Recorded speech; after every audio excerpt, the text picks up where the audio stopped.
Dampak sosial informatika menjelaskan dampak informatika pada aspek ekonomi dan hukum yang terjadi pada masyarakat. Aspek ekonomi produk informatika. Dalam aspek ekonomi, produk informatika mengalami perkembangan yang signifikan mulai dari penemuan pertama komputer. Seiring berjalannya waktu, nyatanya teknologi yang memanfaatkan ilmu informatika juga kian bertambah. Mengutip catatan Mustafa DKK dalam Informatika 2021, ada 5 perusahaan teknologi informatika yaitu Apple, Alphabet, Microsoft, Amazon, dan Tencent.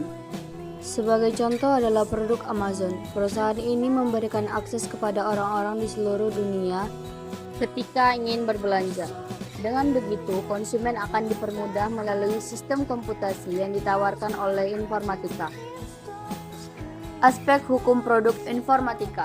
Pada aspek sebelumnya, kebanyakan produk informatika dijelaskan lewat barang atau perusahaan yang memang menggunakan sistem komputasi. Berbeda dengan ekonomi, aspek hukum lebih mengacu pada hak hukum produk sebagai kepemilikan individu atau kelompok tertentu. Dengan begitu, ada landasan hukum yang melarang suatu produk informatika dibagikan secara cuma-cuma. Pelanggaran ini paling banyak terjadi di produk perangkat lunak yang dengan mudah diakses. Namun, hak kepemilikan tetap harus dilihat sebagai aspek hukum produk informatika. Peraturan ini memberitahukan perihal izin, hak, serta pembatasan atas suatu software. Kepemilikan suatu produk ini disilakan sebagai lisensi. Ada sejumlah jenis lisensi hukum produk informatika, yaitu 1. Lisensi komersial mengatur tentang kepemilikan suatu produk yang sifatnya mengikat. Pengguna hanya boleh menggunakan setelah membayar dan tidak boleh menyebarkannya secara sembarangan. Contohnya seperti sistem operasi dan berbagai aplikasi pengolah lainnya. Aplikasi yang memiliki lisensi komersial yaitu 1. Microsoft Office, 2. Adobe Photoshop, 3. CorelDRAW. Yang kedua adalah lisensi gratis. Pengaturan ini memperbolehkan orang-orang untuk memperoleh suatu produk secara gratis.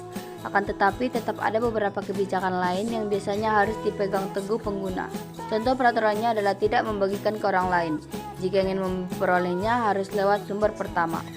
Contoh aplikasi lisensi gratis yaitu 1. Mozilla Firefox, 2. Google Chrome, 3. Adobe Flash Player. Ketiga, lisensi umum. Berbeda dari 2 lisensi sebelumnya, lisensi ini lebih bersifat terbuka lantaran siapapun boleh mengakses, mengedit, mengubah, dan menyebarkannya ke orang lain. Yang keempat adalah lisensi domain publik. Pada lisensi ini, pembuat produk memang sengaja memberikan produknya kepada orang-orang. Hampir sama dengan lisensi umum, orang bebas menyebarkan dan menggunakan produk tersebut.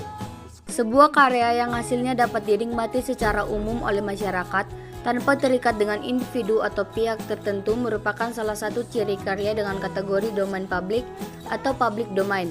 Lisensi dengan domain publik secara implisit diatur dalam ketentuan Undang-Undang Nomor 28 Tahun 2014 tentang Hak Cipta.